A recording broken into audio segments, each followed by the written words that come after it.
Peter Bragino. Appreciate you coming on, man. Appreciate being here. Good, good.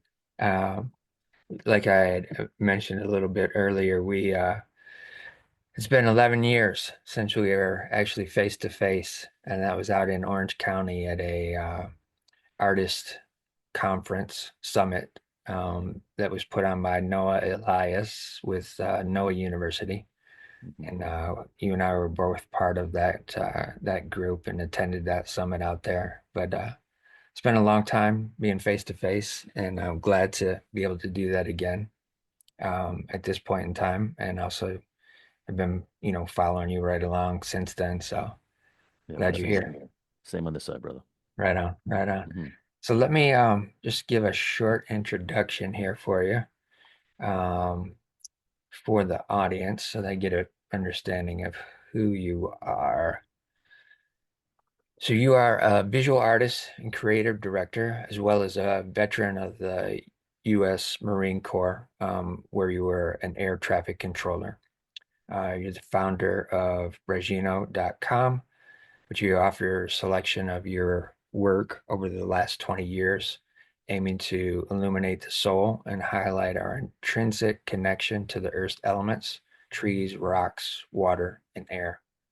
You're a spiritual explorer, and your art centers around spirituality and the wisdom within all things, reflecting your journey of overcoming challenges and finding deeper connections with Earth and humanity.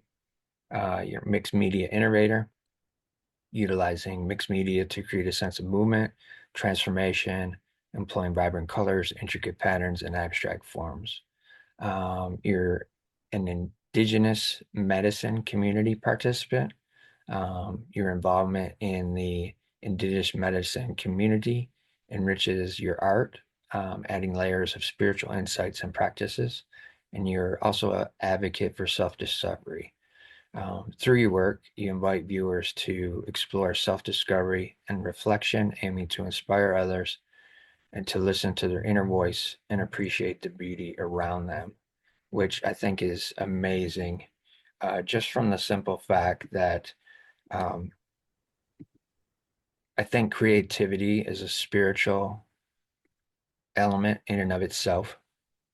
Um, us creatives, we're given the abilities from the creator, the originator. Yeah.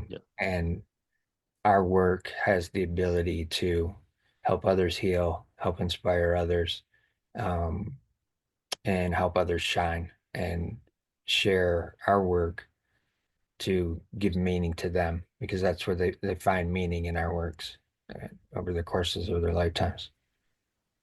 Yeah, we hope so for sure. Yeah, yeah, definitely. So what I like to do is kind of just do a timeline story of your life, and so the listeners get a feel for who you are and what you're all about, and different things that have aspected your life and played out in your life. So my first question, which is really my only question that is scripted, is where were you born and what was life like for Peter as a child? I was actually born in Brooklyn, New York, at a hospital called Maimonides Hospital. But by the time I was one, my father had moved us out to Long Island into about halfway onto the island, about a town called Copeg, and that's on the South Shore, or dead center on the island. And growing up was a lot of I mean, eventually it was like sports. I was a big bowler actually. Okay, I was on a bowling team with my family when I was a kid, cool. and me and my brother Marino, who was only 4 years younger than me, we were very competitive as far as trying to learn the things that we wanted to learn, and bowling was one of the top priorities for us. So, and we also both played baseball, but yeah, it was pretty much just like a normal kid's life here on Long Island, running around the streets. So, we had about 11 kids on my block. So my block was like the block where everybody played hockey and basketball and football and everything in the street. And Yeah, yeah. we just had a you know, big to do on my block at all times, which is pretty cool. But outside of that, I was always an artist, and I always wanted to, get my friends to draw with me, which was very hard to get them to do. Some of them kind of wanted to draw, but it was like, oh, let's go play, football in the street, or let's draw. So every once in a while I'd get them to draw, but it wasn't enough for me personally. Right. Um, yeah, so it was a typical Long Island kid in life. My father and mother were very engaged with us, and my father was played music. My mother grew up in a musical family, so my brother Marino was very into the music. I was mostly into art. I played guitar for a little while, but I hated it, so I quit it. But yeah, I was around 8 years old or so that I kind of I found out that I was an artist. You want to hear the story about how I figured that out? Yeah. Yeah. Please. So my dad worked for the New York City Transit Authority. He was a track walker, so he used to walk the tunnels of the subways, and him and crew would go in there and fix things that were wrong, at certain areas, track, whatever it was. And he, took me into the city one time to, show me the subway. I've never been to the city, never saw the subway. So, he had kind of like the keys to all the gates. So we just kind of like walked in, got in wherever we wanted to go. Yeah. And he took me all around. I think we probably traversed Brooklyn all the way into Manhattan. We seemed to be on a number of different trains. He got me like in the front of the car, so I could look down the tracks while the train was going Yeah. going Yeah. down. Like all the cool stuff you'd want to do when if you were a kid just experiencing the subway system. For sure. So that was pretty magical for me. But it was like towards the end of the the journey. I remember my father. I think it was in Brooklyn. I might have identified the station. I can't remember exactly which station it was, but pretty sure it was in Brooklyn. He took me to the station to see, he wanted to point something out to me, show me something. It was like artists had painted like a flip book images on the walls of the subway Okay. station. So when the train moved, it looked like the image was moving. Oh, wow. And yeah, it was. I can't remember. It must have been in the actual subway station itself. Otherwise, you wouldn't have been able to see it, visually. Yeah. But I was very mesmerized, by the whole trip in general. And I remember my father, he looked down at me, he said, these artists that paint these things on the walls, they don't get paid to come down here and do that. That's just something that's within them. Yeah. And it was just like that, like in an instant, like a lightning bolt hit me. And it just says, I just knew at that moment, I was like, well, that's what I am. I'm an artist just like them. Yeah. So ever since that point in time, very I wouldn't say diligently pursue my art career because as a kid, I didn't really have that many outlets for art. Okay. Besides drawing for myself and being in the normal classes that any of us would be in in school in art class, there wasn't any special programs in my schools or anything like that. But I definitely did well in all my programs, all my art programs as a kid, even Okay. through high school. I won most artistic as a superlative when I graduated high school. So Right. people knew me as an artist, but it wasn't really like I was being trained to be an artist at any point in time. I was just pursuing it on my own. Gotcha. That's an amazing story just in and of itself. Holy cow. Um, with your parents being uh musically inclined, did they ever do that professionally at all or to make extra money other than their outside jobs or their daytime No, jobs? my mother's father, my grandpa Mario, he was a professional musician. He had Okay. like a three-piece like jazz trio that he used to play with, and he had also had like a music shop later on in life where he was teaching music lessons, and he actually taught my father how to play guitar. Okay. So they lived in the same neighborhood together, my mother and father. So, Very cool. Because a lot of times I can see where uh, familial relations, there's a creative there that eventually that trickle down right. gets to one of the younger generations. So that's where I was going with that, trying to see where that trickle down effect was. My grand my grandpa my grandfather Mario, he also made art. Okay. And I think that trickled down to like my cousin. I remember my cousin Robbie used to draw a lot, and I think that was kind of like, in the family a little bit. Now, when I look at the stuff that my grandfather did, like as far as training as an artist and going really deeply into like a painting habit skill or a drawing skill, he never really went in that direction. He went more like he did like needlepoint things and stuff like that. Okay. So it wasn't like he was like a working artist in any sort of way, but I think that you know, was probably inspirationally passed down to us as kids when we were young. For sure. Now, in elementary school, were you one of the kids that was kind of as a creative and being a lot of times creatives are introverted Mhm. versus extroverted. Were you one of those introverts that was kind of just quiet in the classroom or kind of stayed to yourself, or were you a little bit more outgoing, had a group of friends that you kind of were in that mid-level of we're in the class, this is our group, we're doing our thing. Yeah. Uh, in grade school, I think I was pretty much to myself. I was very kind of like, I don't want to say I had anxiety as a kid, but I was very scared of everything. So I Okay. was very, Yeah. very sensitive like that. Yes, yes. It was like I could cry so easily. If a teacher even yelled at me or said I did something wrong or something like that. Yeah. So it wasn't until junior high that I think, I had my friends in the neighborhood, obviously, that I went, hung out with on a daily basis. But it Right. wasn't until I hit junior high that all of a sudden, like a social, interaction with people started to explode. Okay. Yeah, I can relate to that. I was the same way. I was really sensitive when I was a kid. And just like you said, if the teacher yelled at you or said, you'd start crying. I did the same thing. Right.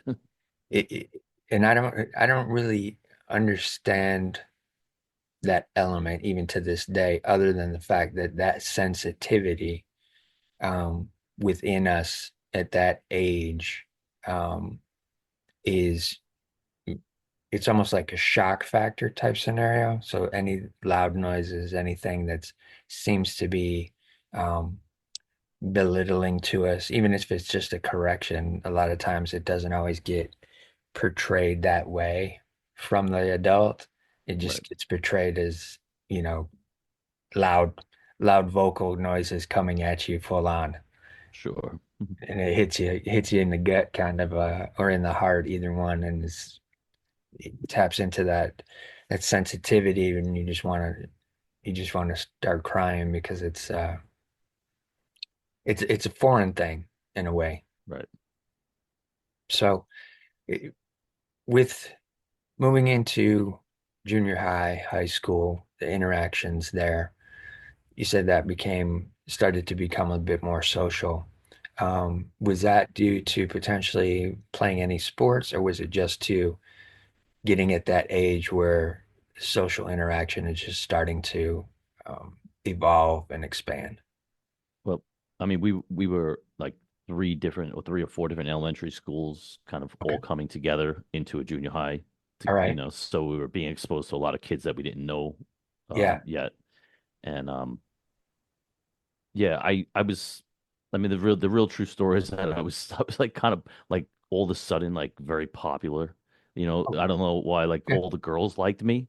Okay. I was like the guy that all the girls wanted to date, like, junior high. I was like, oh, who's gonna hook up with Peter Petrino? Right. I don't know. Somehow they put me at the top of that list, and then there was like a girl that was at the top of the list too, and it was like, oh, well, they're gonna date one another type of thing. It was just one of those childhood things. Gotcha. So I don't know. I just people were very favorable to me in Okay. a good way, and I was very blessed to have people feel comfortable around me, I suppose, and Right. it was junior high stuff. Yeah. Yeah, exactly.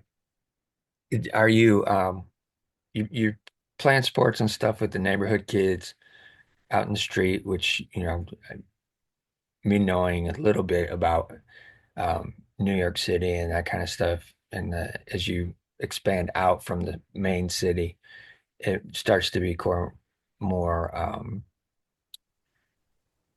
I want I want to say rural. Yeah, it's definitely you have suburban. more houses. Yeah, suburban. Yeah. Thank you for Hmm. that. I couldn't think of the word. Hmm. Um, Comes more suburban. Did you start playing any sports in school at all, or just doing the extracurricular outside of school? I mean, I was playing in an established baseball league my whole life. Okay. So, like out in town, I was playing like the Colpig Youth League baseball. So that was always going. And then if when I got into junior high, I was playing on the junior high baseball team. And Yeah. uh, bowling. They didn't have a bowling program at my school, so I wasn't involved in that. But I was still bowling in leagues out in town at the local bowling alleys and stuff. I never stopped that. I continued that through college. Okay. Yep. Okay, cool. What age did you start playing baseball? I mean, pretty early, like probably around 8 years old. 8. Okay. Yeah, yeah. And did you start at T-ball first or just regular? I came in late, so I missed the T-ball era. Gotcha. Okay. Right on. I went right into wherever was be right next to right after T-ball, Yeah, yeah. What Yeah. straight into the little league stuff. Right. The main little league. What position did you play? Right. So for some reason, they needed a catcher. It Okay. was kind of like, we need a catcher. You're coming in. You got to be the catcher. And of course, didn't want to be the catcher, but they made me the catcher. And I got so banged up and bruised up in my first year of Little League ball that they nicknamed me Lumpy. Oh wow. Yeah, they still some of my friends still call me that today, which is hilarious. But I wound up being a catcher for the rest of my baseball career. Really? Okay. Yeah, which was probably one of the most important things as far as building up my self-confidence and giving me a sense of responsibility and stewardship over a specific role in life. Yes. I think that was of course, it was very pivotal. I mean, you got to be pretty tough to be the catcher, and it kind of put me in a little bit of well, not, it was a leadership role. So, Yeah. Yeah, for sure. And that's where I was going with the question. And you hit it on the head. I wanted to have that brought out. The catcher and the pitcher are kind of the two pivotal role players on the baseball team. You're the ones who are interacting constantly. And you being able to see that and learn that early on in your life, I imagine that helped out throughout the rest of your lifetime in terms of being able to understand the dynamics of being in a position um, that's a bit more elevated, it's a bit more um, focused and in terms of a team type setup, that kind of stuff. right. So into high school, you're still playing baseball. Are you playing varsity ball at that point, or are you still Yeah, recreation? I played all the things. Was playing out in town, and I was also playing in school. So I played JV and then varsity. Okay, cool. Yep. Hmm. Very cool. Did you guys win any championships or any of that stuff? No, we were not the greatest baseball team in the world. I mean, we were a good baseball team, but we were in some we were put into a division that had a lot of teams that would come from like a lot bigger schools. Uh-huh. And we held our own, but we weren't like anything that we were gonna win a championship with. Gotcha. So, You said you had all the girls looking at you in high school. right. Did you have one consistent girl throughout high school, or was it were you just in Not that really. phase of let me just take my pick and hang out with who I vibe with? I think most of us kind of all dated around. Yeah, It yeah. was just like I can't think of too many people that were like solid and say that. Steady. Yeah. There are a few. There are definitely a few outliers. A handful, obviously, but yeah, most of us just kind of because we were very close. My class, we still are close. Gotcha. Okay, Yeah. cool. Hmm. Did in high school, did you have uh an art class or like a home ec class where you were learning something that was creative? I actually had some pretty good teachers in high school. Thankfully, had a teacher named Mr. Bender, Mrs. Zistris. I think the two of them were really instrumental. Mr. Bender was very instrumental for me because he really believed in me as an artist. Okay. He was always giving me these accolades. He was always telling me he's giving me 100 on everything. He's like, a student does it better than I did it. I'm just gotta give him 100. So he was very like supportive in that way of giving me encouragement of what Nice. I did artistically. And then Ms. Zistris actually taught it was like um, it was probably like a graphic design class where we Okay. had to like an advertising, Yeah. marketing and advertising and design type class. Okay. And we had to build ourselves like a book all year of all these projects that we did. And when I look back at that, knowing how I'm a designer now and how I do branding and I'm an art director, Yeah. I remember that being like something I was like, because it was very organized. I have a very organized brain. As much as artists can be fleeting and flighty and Yes. unorganized. I somehow have a very organized brain. Maybe it was because of being a catcher and having to kind of like, you know, be in Manage control of the everything. field Yep. and Yep. whatever it is. I was always very good at maths. So I again, I had just a very mathematical brain at the same time. And I Okay. think that class really kind of like tapped into that part of my creativity where it was like everything was like organized and typesetting and making fonts and designing buildings and all the different projects that we did for that year was, I think I really sunk my teeth into that class. And I Right. could see how that now is helping what I do currently as an artist. And I still have that book as well, which is pretty cool. Yeah. E- Exactly. It's I'm real happy about this conversation already because of the fact that it, as I'm seeing these elements pop up of being in baseball, being the catcher, looking at the field, organizing things from that perspective, you've found that into what you do now as well. And being of that mindset of organizational, good with mathematics, having a structural uh, element about yourself in the way that you operate your art career and that type of thing. Um, that was one of the things that I was trying to get into with those questions was, all right, what are the things in your childhood and early life that are the things that carry over into the present day? Um, Sure. so I'm pleased that that's already coming out and uh, being able to be presented to the listeners as well, just for the simple fact of not everybody has that mindset. Not everybody has those experiences that allow for um, that mindset to be developed early on. Right. Um, they don't always have the family that's the creative family as well that nurtures that along. It doesn't say no, you got to go do this other thing in Yeah. life rather than I mean, they did that though. They did did do they do that. that? Okay. Of course, every parent's going to be fearful, like, when are you going to get a real job and like art, you know what I mean? That, Yeah, yeah. there was support, but then there was also like fear, Okay. So it wasn't like, yeah, I mean, there was so many options for me to make a solid living doing other Okay. things. I could have done what my father did. I could have taken that test and went into the transit authority and made a living doing that. It would have been fine financially, And then we'll get to the time when I was in the Marine Corps. But when I left the Marine Corps, I had a very solid job waiting for me that I gave up. Yeah. Okay. Okay. With getting into junior or senior year, I'm assuming you've probably been in our classes for a little while at that point. Are your teachers talking to you about potentially going to art school, or are you thinking about going to art school at that point?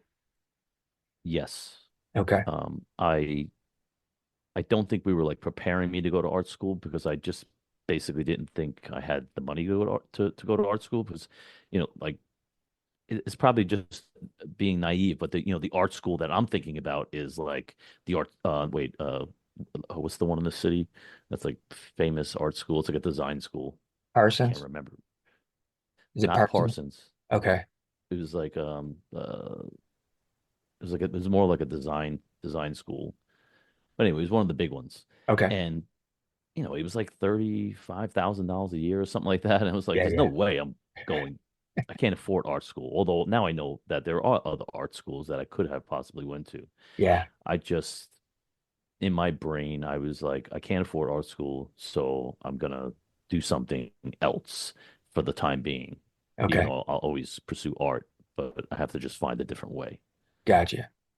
All right. So then did you think, all right, I've got to go to college for something else, or what were the options at that point? Well, I went to Nassau Community College Okay. to just at least get an associate's degree. Gotcha. So, and I did take some pretty great art classes in which is actually evolves the story here. Um, I I tried out for the baseball team there, but I was like missing classes to try out for it, and I was doing really well. I probably would have made the team, Uh-huh. but Instead, I was like, you know what? My education is more important to me. I don't see myself moving forward in baseball. It's not like I'm Baseball. gonna become a Gotcha. pro or anything. So let me just focus on my study because that's more important to me. And lo and behold, right after I decided not to try for the baseball team, I caught a flyer on the wall somewhere that said, "Hey, oh, we have a bowling team. Come try for the bowling team." And I was like, okay, I was about like a 170, 72 average bowler at the time. Oh wow. And with the at the meeting they said, last year in order to make the team you had to average 190. And I was like, "Oh my God, that's a stretch. That's like almost a 20-point thing." But I focused, I put my mind to it, and I did. I went through tryouts and I averaged 190 and I made that team. So Nice. I was on the actual bowling team for Nassau Community College, which we did pretty well. We went to the nationals on that team and placed fifth in the nationals, which was pretty remarkable. We had an excellent bowling team. They were really good. The guys on my team and girls. We had girls on our team as well. It was like a mixed. Oh no, I'm sorry. There was a girls team and a guys team, and we would compete. Like kind of side by side in the tournament against our respective group. Very cool. Um, that's another interesting athletic endeavor in and of itself because there's a bit of calm to it. There's Mhm. a bit of focus that has to be implemented there, and then there's a bit of skill that has to be implemented in working with the ball itself, Mhm. right? Right. Um, there's three huge elements there that I, I would imagine because number one, because your family bowled and encouraged that as well, but even playing catcher and understanding the focus needed to be the catcher, but also that now you're moving into the bowling on a team level. Right. The amount of focus that has to be implemented at that point in time in order to excel is pretty high. Yeah, I mean it's a very one-on-one type of relationship with yourself and your mind. Yeah, So it's almost like a meditation that you have to kind of conquer your mind in a yeah, sense to be a bowler on that level. On that you have to really learn how to focus yeah, and deal with the self-doubt and the thoughts and all the different things that come up that can really take you out of that structure that's required in order for you to really tap in there and stay locked up. yeah, for sure, for sure. And as that sensitive little kid, um, moving forward and into this position, did you have any, were you still sensitive at that point, or had some of the sensitivity faded out? Um, I kind of stepped past it okay, back in like sixth grade because I had a friend of mine that lived around the corner from me. This my friend Philip Gallinet. He was a Puerto Rican kid, and the only reason why I mention his nationality is because he was like a real tough guy, like gotcha. super tough guy. Like nobody messed with Phil. We call him Philly Phil. Nobody would mess with Phil, and people were scared of him. I mean, for good reason because he was just crazy, Yeah, in the most endearing sorts of ways. But we became really close, and he just taught me how to be tough. He taught me how to basically protect myself and to stand up for myself and to fight okay. and all those good things. And I wrapped that shield of armor around me as a protective coat and kind of like carried that with me to protect myself moving forward. So I don't the injured, the scared child was still there, but there was now a defense mechanism built around it. Yeah, nice, nice. And two, just for the listeners, I mean, most know, but some may not know, but being in the New York vicinity, the boroughs, all that kind of stuff, culturally, it's exponentially diverse. I mean, Right. New York City is the hub of a lot of people who are coming into the country from overseas, from other countries, or immigrating here, that type of thing. So that whole area is so culturally diverse that you would interact potentially with all kinds of different ethnicities at that point in time. Am I Right. correct with that? Yeah, we did. We had a very diverse. span or range of people in that I went to school with. Yeah. Yeah. Yeah, we had just about every nationality was not everyone, obviously, but Sure. Yeah. enough different. Um, yeah, it was good. It was definitely good that way. Did um did that diversity of community um have any effect on some of your creativity or thought processes at that point in time? I don't think so. Like I said, all the way up through high school, I was pretty much just doing what everybody else was doing artistically. I was just excelling and engaged in the process even more. As a matter of fact, it was very hard for me to even think of anything to do. I'd have to ask other people like what their thoughts were like for because I'd be like, oh, I'm thinking about this. So what do you think? And people would give me ideas, and then someone would give me the right idea, and I'd be like, okay, I can, I'm gonna make that happen. Yeah. So it was like I had a hard time coming up with things. I wasn't trained how to be creative. Okay. You know what I'm saying? Like Yes. right now in the way that I teach creativity, it's everything that I what I was taught through my main mentor, Jeff Fisher, is how to break yourself out and how to find creativity, how to play, how to, create organic things and then kind of evolve them into something else. But I didn't have that back then. I just pretty much was straightforward, so Just yeah. Okay. I don't even feel like my creative life really started until Later on. basically later on, yeah. A little Okay. bit when I was in the Marine Corps and then later on when I got back to New York from California, when I was 30 and I met Jeff Fisher for the first time, then I really kind of took off. But I mean that kind of like brings me back to college. The next thing that I was going to tell you that was instrumental in me progressing as a creative was I took an airbrushing class in college. Okay. Okay, and I was really good at it.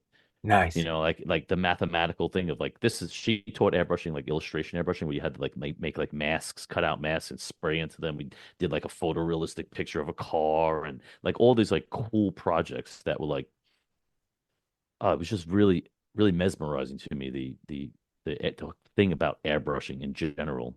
Right. And I was so good in the class that she had a friend that was, had like a business airbrushing t-shirts, and he was looking for airbrush artists you know, to help out to make some money with him. So she got me a job with this guy right out of that class. I Oh, was starting to work for this guy airbrushing t-shirts, which was like back then it was like Teenage Mutant Ninja Turtles and the Simpsons yeah. characters Yeah. on the shirts. He gave us the paint and the shirts, and we would airbrush them, just like knock them out. He needed like 50 Bart Simpsons. Boom, boom, boom. Like did that all, and he'd pay us $1 a shirt. I was Oh making a my word. dollar a shirt. Holy cow. So basically, I was like an assembly line, Yeah. for this guy. But I loved airbrushing, so I was like, this is great. I'm making money, doing Right. Right. doing airbrushing. This is my foray into entrepreneurialism. Yeah, definitely. That's wild. That's wild. And also too, you're learning on the side of it of you're only getting paid $1 a shirt. You're like, all right, Right. this at some point this needs to increase. I've Yeah. got to figure that out. I mean, I could knock out, 50 to 70 shirts a day, so it was like I felt like I was making decent money at the moment, especially Okay. for making art. Gotcha. Yeah. Gotcha. Um, so you're doing that. Are you doing that on the side and going to college? Yes, Okay. basically. Exactly. Yep. All right. And at getting toward the end of the 2 years, the associate level scenario, um, what's the thought process at that point? Are you thinking, all right, I'm liking this, I'm doing well with it.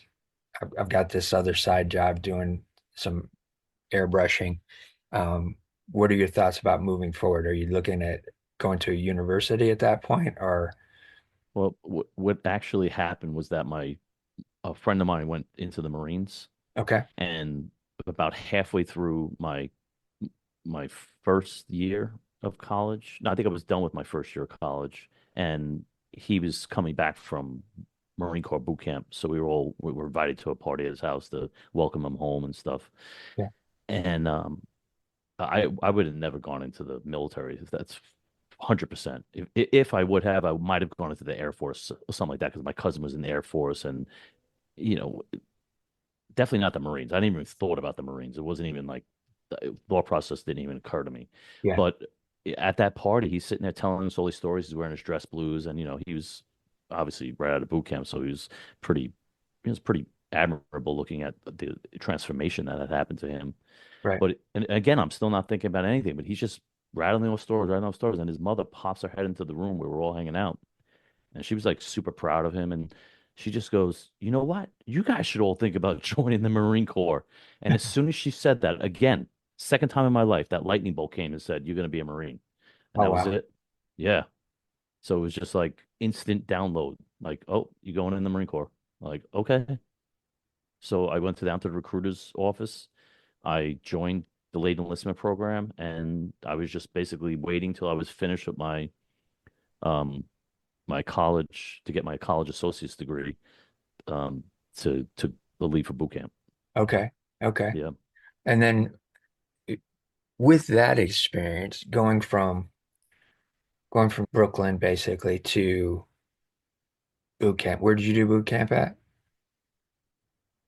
Boot camp for anybody on the East Coast is Parris Island, South Carolina. Okay. All right. So how is that in terms of changing scenery, number one, changing culture, number two, and changing mindset as well? Um, it was very seamless for me just Okay. because I was in the late enlistment program for a year. All right. Okay, so I was going to the recruiter's office every month, and we were learning our general orders, how to march, do all the things. So I was fairly as prepared as you could possibly be Okay. going down to boot camp. Yeah. So I felt good about that, and I was just like obsessed with being a Marine.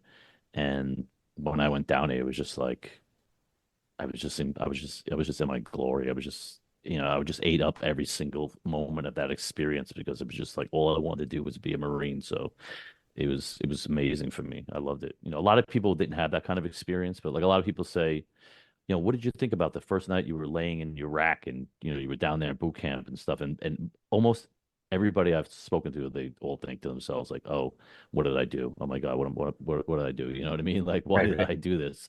Me, it was like I was like crying that night because I was like so happy to be there. Really It was just like I was just like, yes, like I'm finally here in boot camp. Like it was amazing. nice. Yeah, yeah. Very cool. Very cool. All right. With going through that and being at that point enlisted and in the thick of it at that point, are you looking at different divisions that you could potentially move into or different sections of the military? Well, but when you take the ASVAB test, then they tell you what you're gonna do before you even go to boot camp. Okay. You give them like a I actually they asked me what I wanted to do. I said jet mechanic, like F-18 jet mechanic. I thought that would have been kind of cool, like kind of Okay. a technical job. Yeah. But I guess I scored very high on the ASVAB test. All right. So they were like, "Oh, what did I tell you were going to be, Virgino?" This is right before I left for boot camp. I was like, "Oh, jet mechanic." And he's like, "Nope." He's like, "Air traffic control."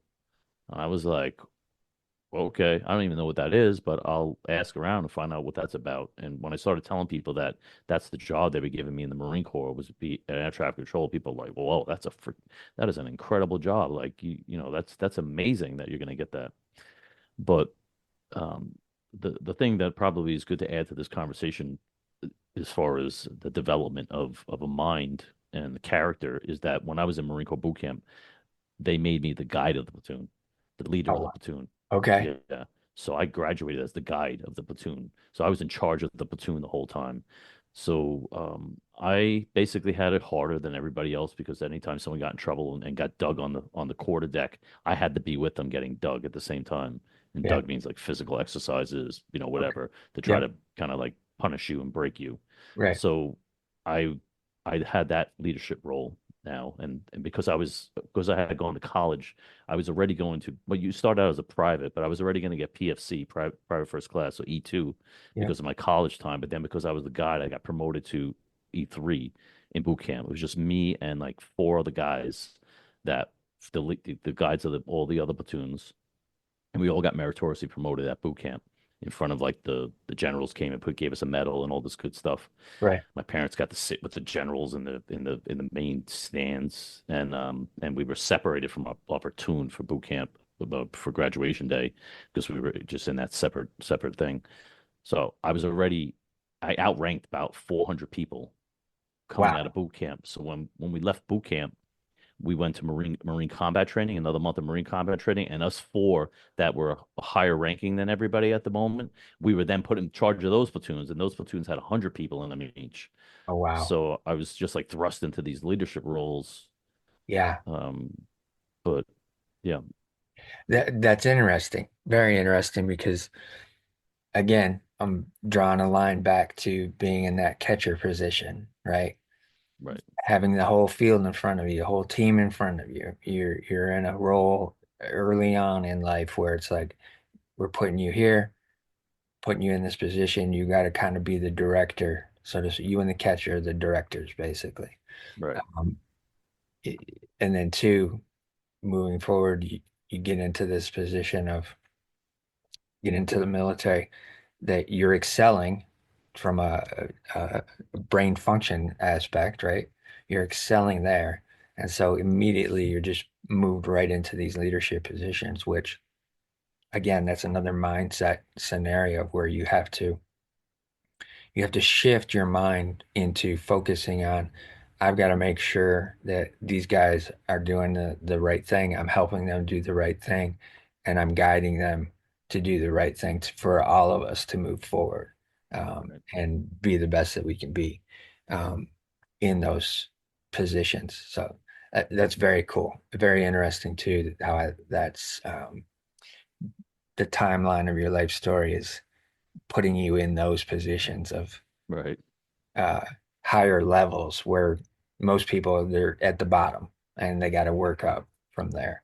Mhm. You're moving into those higher levels each time as you're going up. That's very interesting. Um, Once you get into the platoon scenario, you got the 100 guys underneath you. What was the next phase of that like for you?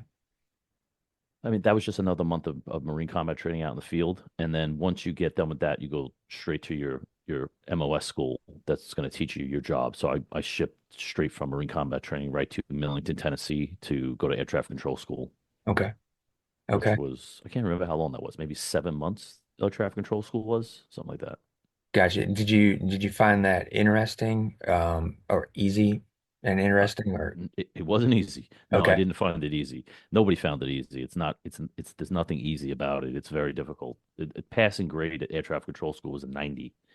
Oh, If you got less than a 90 on anything, they would give you, I think they would put you into like a consultation to find out what was going on with you. And I think if that happened twice, you were kicked out of the school. So oh wow. it was, I never studied so hard for anything in my life. It was insanely intense. Okay. It was a very condensed school. It's a shortened school compared to what the FAA puts people through, from what I've heard. All So I right. think the FAA school might be a full year, and we did it in almost half the time. So yeah, it was intense, but I excelled in that school, thank God. Nice. Again, Nice. my mathematical mind just Yes. can really organize that type of stuff, and you have to be like a type A personality. That's what I found. All the people. So there's a 30% dropout rate at school, and then when you get to ship to your duty station, there's another 30% dropout rate. Again, that people can't actually pass the qualifications to earn Right. themselves a position at that tower or Yeah. that airfield. So there's a lot of washout rate in air traffic control. But looking at the people that I know that were air traffic controllers that did make it, that were good at the job, they were all type A personalities. They were Okay. very like almost like charismatic, hot dog type, you know, yeah, they were all very, very confident in themselves and what they do. And and it took that kind of personality to be able to work the position because it was very creative in the way that you ran the air traffic and the way you controlled everything. Okay. And you were pretty much talking the whole time when you were on position for like 2 hours straight. You were just kind of like, it was like you had to be really, really decisive and direct about what you did as an air traffic controller. Yeah. Yeah. Interesting. I'm two things I'm looking at again. Because I'm a numbers guy in terms of meaning, numerology, and that type of stuff, and I'm drawing it back to you having to hit a certain score on the bowling team in order to Hmm. make it there. Right. You had to move from your 170, which was your about your average 170, 174, up to 190. Right. And you were able to shift into a focal point of doing that and making the team, getting that higher level out of yourself. And then now in this military position, as air traffic controller, you've got to have a 90% rate. So another 190 and a 90, Right. top tier numbers here. You've got to be at that level of focus from a mindful standpoint and excel at that. So you're pushing yourself to excel and move up higher and higher. Also, too, people around you are recognizing that, right? So that's why they put you in those positions of leadership, moving it Right. up before that.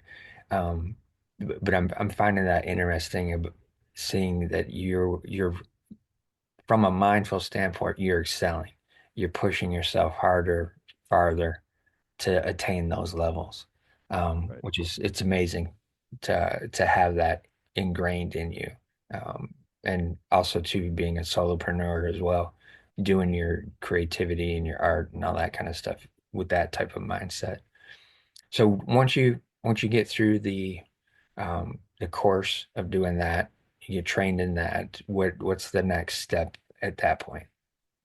They shipped me to El Toro, California, in Santa Ana, the Okay, Marine Corps Air Station El Toro, which is the third Marine Aircraft Wing, and you start training in the tower.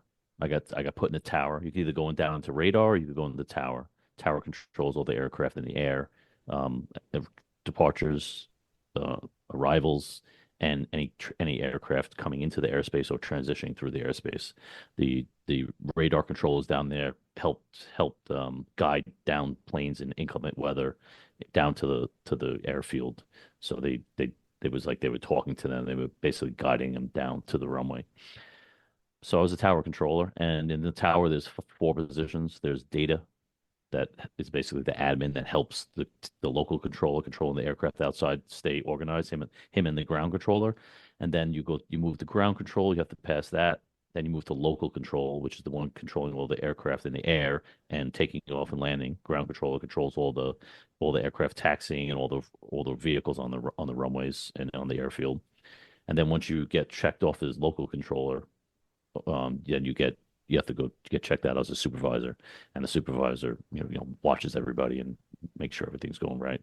right, So right. it was a succession of things that you had to get checked off on, and you had to go through each one Okay. at a time. Mhm. And how long were you in that position? That takes about a year to get checked off on all the positions in Gotcha. the tower. Hmm. Okay. And then did you um from that did you just continue doing that once you got checked Yeah, out? yeah. Basically, I worked as an air traffic controller at El Toro my entire Marine Corps career. Okay. So I was hanging out in Southern California, just right outside of Newport Beach and Laguna Beach. So Okay. Yeah. it was Yeah. quite an awesome duty station, and and I wasn't doing any art at the time, but I did eventually get back into airbrushing, and that's how I kind of like kicked off my art, you know, journey again. Gotcha. I was kind of like heartbroken over this girl real bad, and I was like miserable, and I was like, what am I going to do with myself? And I was like, you know what? I really liked airbrushing when I was in college. That was pretty cool. Let me look and see if there's any airbrush companies out here that sell airbrush. I'll go buy an airbrush and I'll get back into it again. Yeah. And I found this place called Coast Airbrush, and I went there one day to just check out what was going on, and they were just the coolest people in the world. It was a whole community of airbrush artists that were like Yeah. some of the best airbrush artists in the world, Yeah. right? Yeah. This is this I is how remember I met Coast. Noah. Yep. This is I how I remember met Coast. Noah. This is how I met Noah and Steve Van Diemen and Craig Frazier and all those guys. They Okay. were all they were all hanging around the shop, and I became friends with them. And they just took me under their wing and, got me they got me the Terry Hill beginner video and, and all the things to learn how to airbrush. And I just dove into that community pretty deeply. And my buddy Frank Serrano was there. He was doing some cool stuff at the time. And yeah, so I became, that was my art community from that point forward. Very cool. Very I cool. had a little barracks, had a little easel and everything set up in the barracks, and I was airbrushing T-shirts for people and designs, coming up with my own designs, and golf shirts and grip it and rip it shirts, and like Yeah. uh, Doc Martin Airwave Air Soul freaking shirts for people, like all Okay. sorts of cool things. Nice. So not only is the this California, Southern California inspiring you um, from an environment standpoint, the community of artists is starting to infiltrate into your life as well. Absolutely, absolutely. Right on. How many years did you serve in the I was military? in the Marines for 5 years. 5 years. Okay. Right. All right. And at that 5 year point, do they offer you like to extend any longer, or were you at the point where you just decided on your own that okay, I think I'm done with this. I want to go do this other thing. Well, they definitely offer you to extend. I mean, they don't want to leave. They don't want to lose you. They put all this time training you, and they've got a good person that knows their job well and is Yeah. effective and is moving up into managerial ranks. They Right. definitely want you to stay. However, I had already made the decision to get out of the Marine Corps and pursue my art career, like I was destined to as a child, Yeah. knowing that that was what I was supposed to do with my life, which was an interesting thing because they hadn't hired air traffic controllers for 20 almost 20 years at that point in time, Oh because wow. in the 80s it was Reagan or something, they fired all the air traffic controllers and they hired all new ones from like the military. I think they got them mostly from the military anyway. So these people were there was a hiring freeze basically for the past 15 years. So in 1996, when I got in the Marine Corps, they were just lifting the hiring freeze. And there was actually a woman working for the FAA in our building who I became friends with. She was from Long Island, so we had a rapport that way. Okay. Yeah. She pushed all of our applications for me and all my friends through, like Yeah. immediately to the top of the hiring, um, you know, system, and we all got jobs as air traffic controllers. And like everybody I was in the Marine Corps with, most of them all wind up having careers as air traffic controllers. Wow. But I turned down my job. They were like, "Are you seriously turning down your job? Like, we haven't hired in 15 years. We're giving you a job. You're gonna Yeah. make over $100,000 a year. Like, you're literally turning it down." I'm like, "Yeah, that's what I'm Right. telling you. I'm turning it down." You're like, Wow. "Okay." Wow. Um, yeah, that's interesting as well because you're being given the opportunity, which is it's been not there, literally. It's been not been available for many years. Now they're giving you the opportunity, saying you're going to be able to make this much money plus, um, and you make the decision to pivot to where your heart is leading you Right. with that direct download from early on in the excursion that your dad took you on uh, in the rail system, and remembering that art, you got that direct download of that's what you're going to be. Right. And at this point, you're making that decision to pivot out of a secure paycheck, but move into where your heart is leading you. And Absolutely. was there any, you've already started mingling with the community of those airbrushers and everything. Was there any apprehension involved in that pivot, or were you pretty confident that I'm going to be able to do this, I'm going to make it? It wasn't a thought process like that. I just knew that I was an artist and that's what I was supposed to do with my life. Yeah, So it wasn't really a thought that there was no choice really for me. got you. Yeah, Okay, it wasn't even a choice. I never considered it for even a second. got it. So you're pretty hard, straight on. This is what I'm doing, no matter. Yeah, I'm following what my soul told me to do. Yeah, That's all there is. right. Okay. All right. And when you shift into that, are you kind of setting up shop in Southern California, or was there a thought of, all right, I may need to go somewhere else? No, I moved downtown and got an apartment and set up a, big giant easel in the back in the garage of Yeah. the apartment and just started making paintings. Okay. Yeah. And was it strictly all airbrush at this point, or are you starting to dabble in some other things? It was mostly airbrush. I was very heavily influenced by Noah, obviously, because he was my main source of inspiration and watching what he was doing with his career Okay. and moving forward and going. So I was, started out doing like more the photorealism, portrait type stuff. But I quickly got away from that and just it just wasn't where I was supposed to be.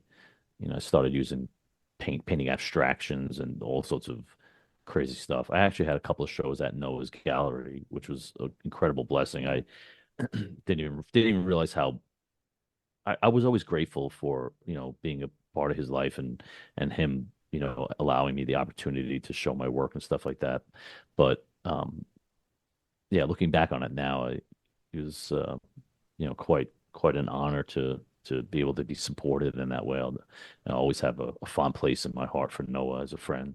Yeah, yeah. Nice. Nice. Very cool. Very cool. So you're making it as an artist, doing airbrush, and you're expanding out into other mediums, doing a little bit more abstract stuff at this point. Have you gone ahead and set yourself up as a business, or are you just still doing it freelance-ish, kind of taking jobs wherever you can get them kind of thing?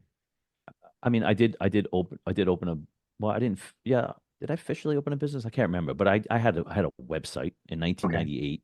Okay.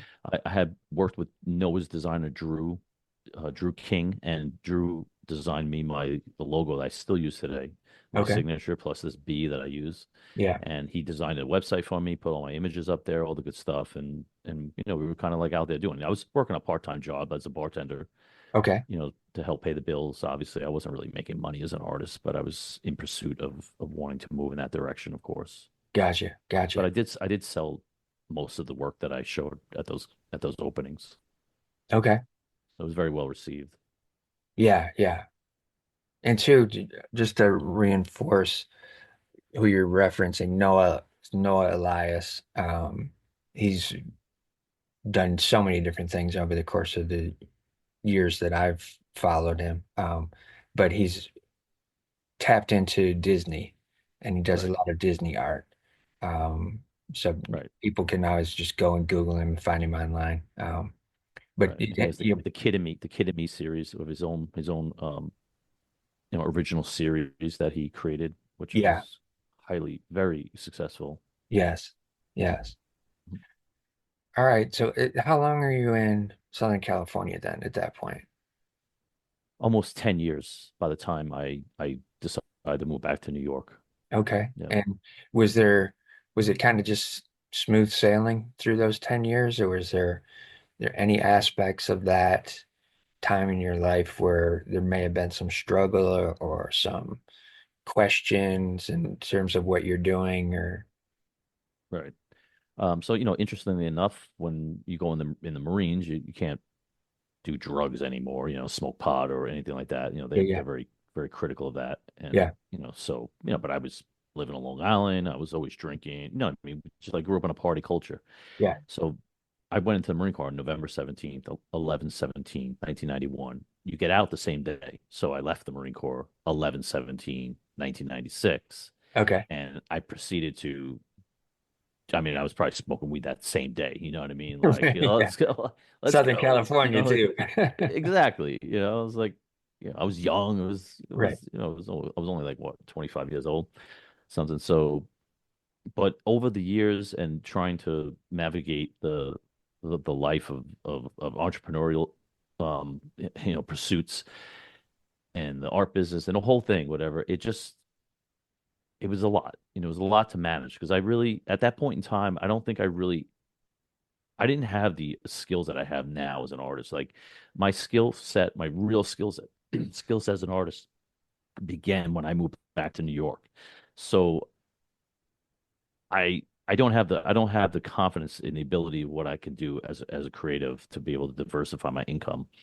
And it was a struggle. And I got, pretty heavy into, some drugs and was I mean, people don't really, like I call myself that I was an addict at that time, and people are like, oh, you weren't an addict, but I was a functioning addict. The thing Okay. is that I knew my mindset was not right because I was using the drugs, mainly ecstasy, to because I just couldn't basically handle everything that was happening to me. And I was almost like I was self-medicating, Okay. and looking for like comfort in a Sure. sense. Sure. But I got, to the point where I was feeling really suicidal and, it wasn't good. And then I wound up getting arrested one day with in possession of some basically acid and ecstasy. Okay. And in California, that's a felony possession charge. Okay. So I was looking at a year in county for it. Mm. However, they had a first time offenders program that they offered me. So All right. they put me into a first time offenders program where I had to go to counseling and AA and all that good stuff for a year. Yeah. And then I if I was able to do all that stuff for a year, then they would expunge the felony charge from my record. Okay. So I did do all that, but at that point in time, I realized that I was working with Noe and we were doing the artist way, and we were really delving into like the deeper inner work at this point. Yeah. And Noah was running an artist way group. We ran it kind of together, but it was at Noah's studio. He headlined that thing, and we did that group a number of times, like 3 or 4 times as well. So we got really deep into the artist way, and I realized that if I was really going to make my living as an artist and really pursue this dream that I was told that I had when I was a child, I needed to learn. I needed to study art, and I never studied art. Um, and the thing that I really felt I needed to study was the human figure. I said, I can't go forward as a professional or become a professional artist unless I understand how to draw the human figure. And that was my goal. My goal was to learn how to draw the human figure. And I tried, to find some places out in California, but for some reason, New York and the Art Students League was calling me. Mm. They had some programs there that I was really interested in. I liked the methodology and the theoretical application of the. It was a very loose, creative, like very intuitive way that they were teaching people how to draw the human figure. Yeah. At least I thought. And then I was like, all right, I'm gonna move back to New York. So I had my last show at Noah's Gallery, and I pretty much shipped out about. I actually pushed the show up because 9/11 happened. It was supposed to be in November. I pushed the show up until in October, and I headed back home to get home as soon as I possibly could because it was right after 9/11. Okay. Gotcha. You know. Gotcha. Do do you mind going into a little bit, and you can get as detailed as you want. But you said you you were medicating because you couldn't handle some of the stuff that was going on in your Mhm. life at that point in time.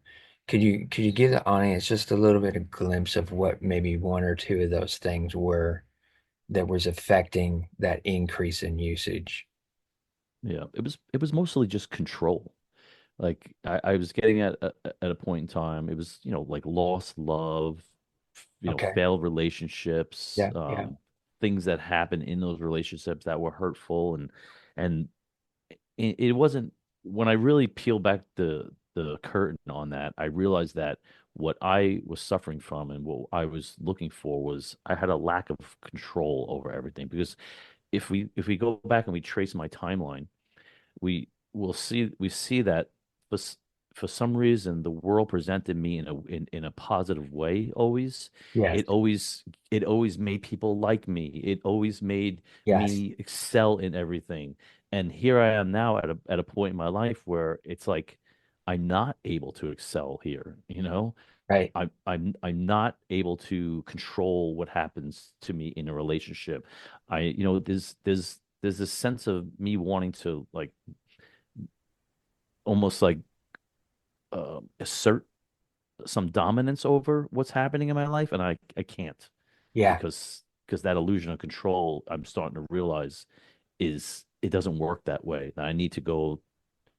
I don't want people because at that point in time, it was like I remember my brother said to me one time, he's like, you can earn someone's respect just by looking at them. Mm. And what I realized what happened, why that was happening was because I was dominating people. You know Okay. what I mean? Yeah. Like Yeah. Okay. I was a Marine. I was, Right. like I was nobody was gonna cross this line. Yeah. Yeah. You know what I mean? For And sure. without even conflict happening, I could basically just pull someone's punk card, so to speak, Yeah. and be like, you don't want to go here, Right. right? Yeah. And they would have to respect me because of that, because they knew that I was either crazier or whatever it was. You know what I mean? Hmm. But I realized that that's not who I want to be in life. I don't want people to like me because or work with me because they fear me. I want them to work with me and like me because I'm a nice person to them, you know? Yeah. So I had to shift and let go of that mask, that armor that I had placed around myself that Right. Phil taught me. Yeah. I had to let that go and then expose myself back to the kind person that I was, that young sensitive kid, Yeah. and move and approach people with more care and understanding, you know. Yeah. That's amazing. Thank you for doing that. That spoke volumes. Spoke volumes in the way that you were even saying, drawing it back in time, to feel your buddy giving you that confidence and building that armor, and then up moving forward into the military, you getting put in these different positions where you're given the authority scenarios. Now you're out into the creative world and you're not able to ascend to that authority level, to an extent based on your own perception. Um, so you're reaching out to these other substances to kind of mask some of that internal conflict, that pain that you're experiencing. Right. And then you get checked. You get checked by the government, essentially. You get checked Hmm. by the law enforcement and be like, hey, Which is a blessing. Again, another scenario in my life where I knew that was exactly where I needed to be. yeah, You yeah, know, it was I was actually in the jail. They kept me for like 5 days and tell me why they were keeping me. I had no understanding what was going on. After the fifth day, they wound up putting me into like a jail cell underneath the courts where everybody else was, ready okay, to get ready to go see the judge and get arraigned for their, whatever the sentence was. yeah, And it was in that jail cell with a lot of like orange jumpsuits, okay. people that were actually in county jail. Incarceration. Yeah, Yeah. And they were like, "Oh, what happened? What'd you do?" And they were like, I was like, "Oh, I was in possession." "Oh man, that's a felony charge, man. You're going away for a year. You're going away for a year." And I was like so mortified. And because I didn't want to lose my creativity. At this yeah, point, I was playing music again. I actually okay, started to learn how to play the guitar. When I was in the Marines, somebody had a guitar a function. He was trying to teach people how to play the riff from Blitzer in the Sun, doom, doom, doom, doom, okay, doom, yeah, yeah, that main riff. And nobody could do it. And I was like, oh, I could do that. And I did it. And then he's like, oh man, you want to borrow one of my guitars? So I got back into playing guitar, which was good. So I okay, started to learn music, and I was like, I didn't want to give up these creative pursuits that I was really starting to love. sure, And I didn't want to go to jail for a year, that's for sure. And consequently, they didn't even call me the whole day. They left me in that cell the entire day. I was one guy. It was only me and another guy left there. It was like 15 of us in that cell. okay, And so I was there the whole day, wondering what my fate was going to be, thinking I was going to jail for a year. And I literally, for the first time in my life, I prayed to God, like actually prayed to God with sincerity. okay, And I said, God, if you let me out of this, I will I will do all the things. I'll clean my life up. I will pursue my dreams. I will do what I have to do if you just let me out of here. And I swear, as soon as I did that, they called my name, handed me my stuff, and were like, there's the door. We'll see you later. You're wow. free. They let me go pending arraignment from the judge. I wasn't going to be arraigned by the judge that day. So they said, well, we'll let you know when your court date is.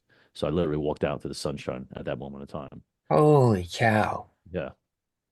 Yeah, that will open your eyes to the potential of miracles Mm. right there, right? Just that story in and of itself. That's amazing. Very interesting. And also too, course correction, another example within your life of somebody looking at you and recognizing potential, right? So at this point, I'm talking creator to creative. Right. The creator is looking at you, knowing your potential as a creative, and saying, you've asked for an opportunity. I'm going to give it to you. I'm going to allow you to move into this. Um, that's beautiful from my perspective. Beautiful. So you're out, breath of fresh air, I'm sure. You're probably feeling a huge sigh of relief at that point. Yes. Um, Amazing. but yet you've still got to kind of hang around because you got to figure out what your sentence is going to be, right? You got to go back to court at this point. Right. Yeah. Yeah. They gave me a public defender, and the public defender basically, made a deal with the judge for the first time offenders program. So that's why I wound up getting that. So I spent Gotcha. the next year going to AA. I went through the 12 steps. Actually, Noah was my sponsor Okay. for the 12 steps. So I did that whole thing and writing and artist way and all the things. It just started to unravel, like they say, like peel back the onion one layer at a time to Right. get me back. And that's why at the end of that process for that one year, I basically decided, I need to study the human figure, and I'm gonna move back to New York to go do it. Okay. Okay. So when you get back to New York, are you going straight back to your hometown or are you looking at a Yeah. different area or No, I went back to live with my parents, okay. get my stuff together while I was there, and just got some. I don't even know where I was working. But I was just working some odds and end jobs, here and there type of thing.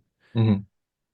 So yeah, I was doing random stuff like laying carpet with a friend of mine that had a carpet business, and just doing some interesting things. But I wasn't back very long, and I went to the pizza place right down the block from my house, Joe's Pizza, and one of my buddies, my friend Tim Cheslock, was working there. And I was telling him, yeah, I came back to New York. I'm probably going to go to Art Students League to, study the figure, and because he was an artist as well. Actually, I didn't realize he was an artist, but in the conversation, he told me, "Oh yeah, I make art too," and he's amazing. So he's like, my sister Shannon's going to this class out in Smithtown. It's a figure drawing class. She goes like every Sunday, or on Sundays. You should check it out sometime. Maybe you can come next week or whatever. So I was like, oh yeah, definitely, 100%.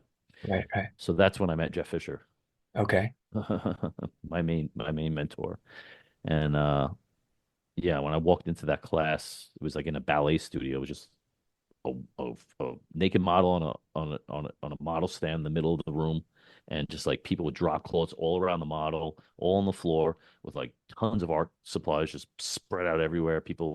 Some people had pastels, some people had you know um, modeling paste. I mean, it was just crazy, just like a free for all. Yeah. And yeah, I mean, from the second I got in that class, they had me drawing with my left hand and just like doing all sorts of crazy exercises to Okay.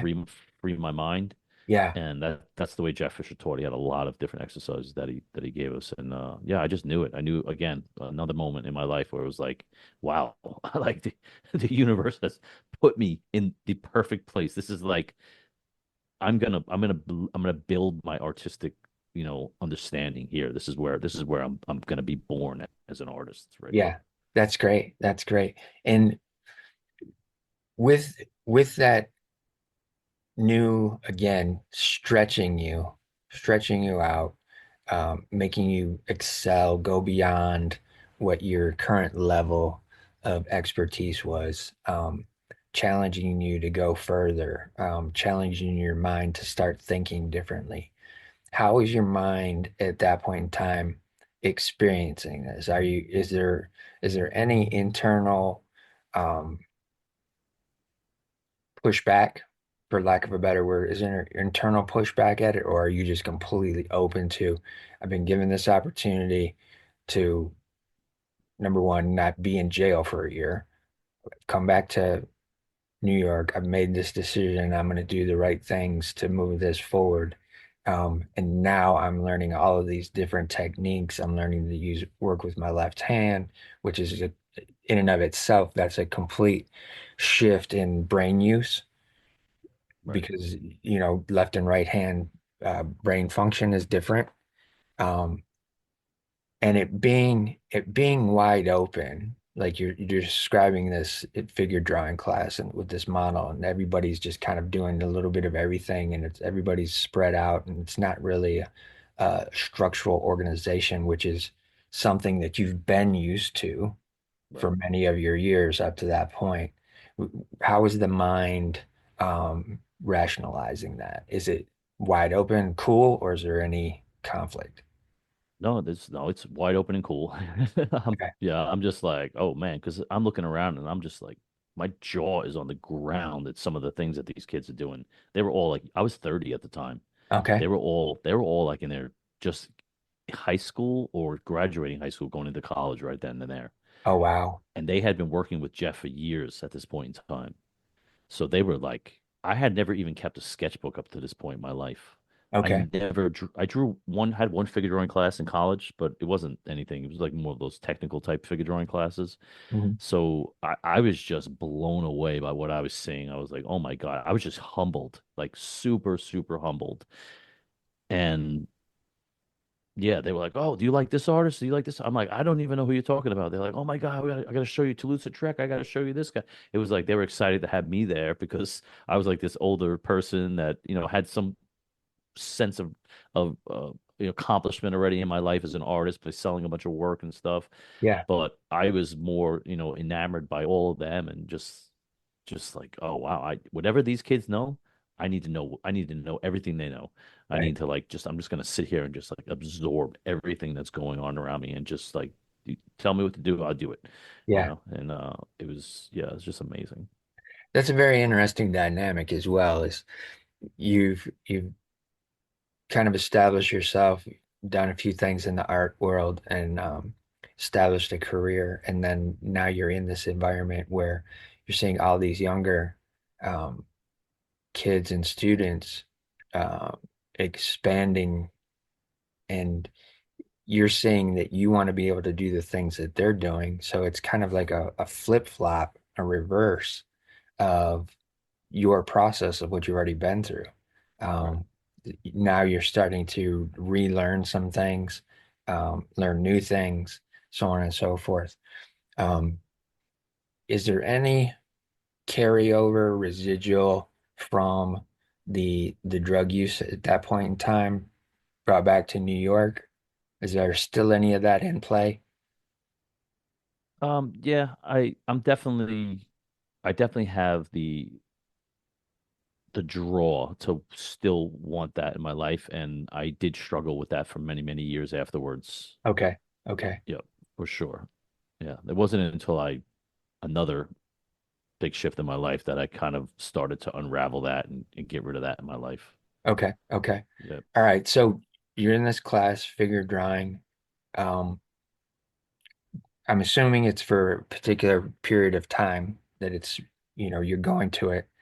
How does that Yeah. how does that play out for you? How long is it going, and what are you thinking of doing at that point in time in terms of shifting your career movement? Right. Um, Jeff's classes were we were drawing 6 hours on Sundays and then like another couple of hours of critique afterwards. And then on like a Tuesday or one day during the week, we were doing 3 hour figure drawing sessions. And then in the summertime, we would go on location drawing and do outdoor location drawing for the whole summer on the weekends as well. So and there was no breaks, there was no holidays, no it was just all year round, Okay. every week. And I was there for, probably a good straight 6, 7 years. Right. I'm not thinking about doing really anything at all. I actually got a design job at a screen printing company, being their Okay. art director, so designing T-shirts and stuff like that, but using like Yeah. Adobe Illustrator now. Now I'm learning the Adobe Suite. Yep. I already know how to use Photoshop, but I didn't know how to use Illustrator, so I learned how to use Illustrator. I actually went to like a graphic design school for it was supposed to be like a year program, but like somewhere about 6 months into the program, it was like $17,000. I used my GI Bill to do it. They they the school folded, went under, and they were like, either we'll put you in a new school to finish out your degree, or we'll give you your money back. I was like, I'll just take my money back. Right. So I wound up going to that school so I got a computer with all the Adobe programs on it and stuff like that. Okay. So I was kind of delving into that world of design now. And Yeah. by securing a job at that, the Screen screen printer. printing company called Viking, I was able to start, designing T-shirts, designing logos. I was doing branding for people, I was doing a bunch of different things. So I was kind of starting to build my life as a designer in that way. So at least I had like an artistic job, and I Yeah. was just basically just going to just classes. Like I'm not trying to rush the process. I just want to become who I need to become. I'm going to stay here as long as I need to in order to make that happen. Yeah. Yeah. That again too, that's an interesting thing. Um, Started out doing t-shirts, airbrushing them, making Hmm. $1 a shirt. Right. Now you're at a screen printing company. Right. A little bit different process, a little bit more Right. uh advanced in terms of stylizing, but also too, you're learning new forms of technology. Right. Very important. You're right, which is another aspect of how your brain was working growing up. You had Right. that technical element about yourself, that focus of being able to see those things and focus on them and learn them rather quickly and move forward with that. At what point with working at the screen printing company are you thinking, you know what, I really want to just do my own thing? Right. Um, the funny thing is that kid Tim that first got me to go to Jeff's classes with his sister Shannon. I wound up getting Tim a job at Viking as well. So it was me and Okay, Tim were working there together, and he cool. was he was amazing. He used to do like he does all these like comic book characters, and I mean he's like a phenomenal draftsman, just an incredible artist. So we were having fun working together, but I didn't feel like the job was paying me enough, and I really felt like the value I was bringing was worth probably double the what I was making, and I was it was yeah, I just needed to make more money in my life at that point in time. Yeah. So I asked for a raise, to put out like all my accomplishments and this and that, and how I had transformed the place that I redesigned their showroom, made like a big shirt display. I mean, it was like we made some really major moves there, but they didn't feel that they had wanted to pay me anymore. So I was like, okay, I'm out of here. I actually quit that job because I got into an argument with somebody about something. They were trying to blame something on me, and I was like, you know what, I'm out of here. Felt bad I left him there, but he was it was a good place for him to grow as well. Yeah. So yeah, so I was like, I'm gonna do my own thing, and it's gonna start getting freelance design jobs and moving in that direction. And at one point in time, I was doing it for a while. I was struggling. I wasn't making much money. A friend of mine said there was a temporary two week gig in the city at a design firm. They needed some extra help, and she suggested that she recommended me to them. So I went in there and did a quick interview, and they're like, "Yeah, we'll hire you for 2 weeks." And then at the end of the 2 weeks, they wound up picking me up full time. So I wound up working for a fairly big design firm in the city called which wound up turning into Ovis Creative. I can't remember what the first design firm was, but somebody broke away from that, and she wound up opening up her own design firm. But I Okay. worked for them for the next like 7 years, doing my stuff on the side and then also working for them. Okay. And yeah, I was hanging out with a buddy of mine that had a gallery in Huntington Beach, Huntington Beach, oh my God, Huntington, New York, and me and him were kind of collaborating on paintings together. So we decided to go into Brooklyn and open a gallery in Brooklyn. And we built out a gallery in Brooklyn, which took about, Jesus, like 9 months to build out. It was some crazy project where we went ham and built like an entire gallery with a loft space and all this stuff. A really cool spot called Wow. the C Flat Gallery. And so I was working at the design firm in the city and living at the C Flat and renting it out for events and having shows and figure drawing. We were still continuing the figure drawing on our own at that point in time. So Okay. yeah, It with working at this new design firm, this bigger design firm, did you have any client work at that point in time that was higher end clients, big companies, that type of stuff, or was it a lot of at the design firm we did. I was the illustrator for like the pitch books. okay, We were designing. there was like a PowerPoint person that was designing the like graphs and slides and then text pages for the pitch books, but anything like more esoteric that couldn't be explained, that had to be explained more in an illustration, Mm, I was doing all that work okay, for the pitch book. So I had like a very specific position in the company. gotcha. Yeah, so I was only working there 2 days a week, but I was making good money. So I was able to kind of like, you know, live my life and do the things I needed to do and advance forward creatively in my own sense at the same Right. time. Nice. But that's even interesting in and of itself. You're only working there 2 days a week, but yet it's making you enough money to be able to go off and do this other adventure with your buddy and open up this studio. That it says a lot about the different dynamics within the art world based on whatever industry you're in. Some industries you're in and they're paying you very little money and it's a creative job. Right. Uh, Another element of it, you're in another industry and it's just a different level of that industry. You're making way more money. It Right. it becomes a situation where sometimes I think it's a defeating for an artist um, to experience those things because you know, a lot of people potentially would get into that screen printing position, right? And working for that screen print company and thinking, this is my thing. This is what I'm doing. They're only paying me this much. This is all that I'm worth, right? It, that Right. that rings in your head like that. You being the person who is has been pushed to excel, wanted to excel, you understood at that point in time your value was more and you were giving them more than what they're actually paying for. Right. So you had the ability to be like, you know what? No, I'm going to pivot again.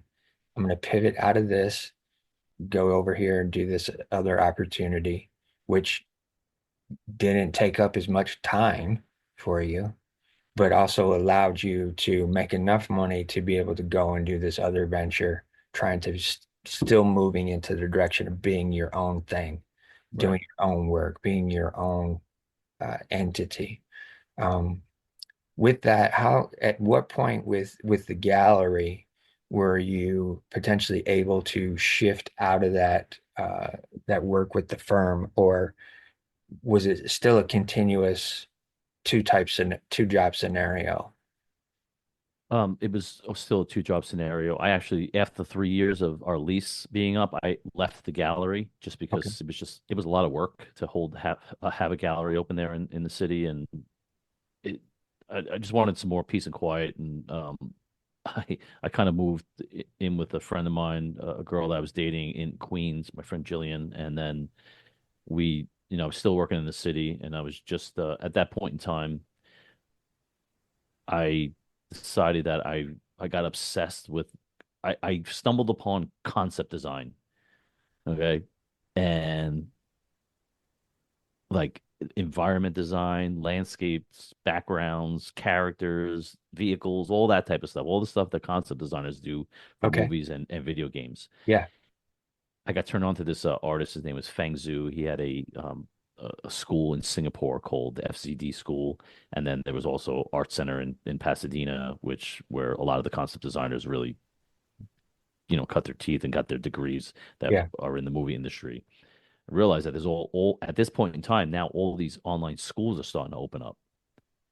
Mm. Yeah. So Yeah. I set a goal for myself that I was like, all right, I can't afford to go to FZD school because that was like $70,000 or something like that for a 1 year program. Yeah. And I was like, all right, I don't have that kind of money. So he actually has a thing called Design Cinema on YouTube where he teaches you concept design, like because he's just trying to make the industry better. And he's a good guy and he's incredible. And I was like, you know what? I'm gonna act like everything he puts on YouTube is my school, and I'm just gonna study this stuff like I'm going to his school, but Yeah. even though I'm not. And that's what I plugged into. I'm still plugged into that. That's what's driven me from so not only his stuff, but then I also went to other schools. I went to like Noman workshop schools. I went to schoolism. I've taken so many classes over the years. I swear to God, I've taken anatomy classes, character design, environment design, everything you can imagine I've taken and I'm still taking at this point in time. And that's what really grew myself, that grew me as a well-rounded artist to be Yeah. able to do what I do now at this moment. Yeah, for sure. I can imagine. Um, you're ever evolving, ever evolving. Um, moving into Queens, um, it, you said you had picked up the guitar again, started learning to play the guitar a little bit better. Is the music scene in New York being of any inspiration to you at this point in time, or is it again just a scenario of all right, I like to play the guitar, I just do it for myself whenever. Um, For the most part, up until that point, the guitar was, I kind of glanced over the guitar, but the guitar was like my life okay, for in California. Once I started learning the guitar, I was obsessed. I pretty much played the guitar every day of my life since that day. okay, So it's been a very, very close ally of mine. I've written so many songs, it's ridiculous. So I've always been developing that part of my life as well, and learning guitar and understanding music a little bit more. At this point, I'm still just playing guitar. Right now, I play piano and I play a bunch of other stuff now because I've taken my studies further. But yeah, the guitar is still just a companion to me, and I'm thinking about some. I am starting to write a few more songs that are more currently based.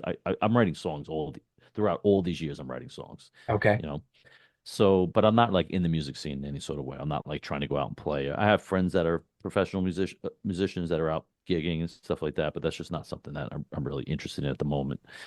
And yeah, I mean, I was only in Queens for years, so I wound up moving back to Long Island, back to my parents' house, and hanging out there.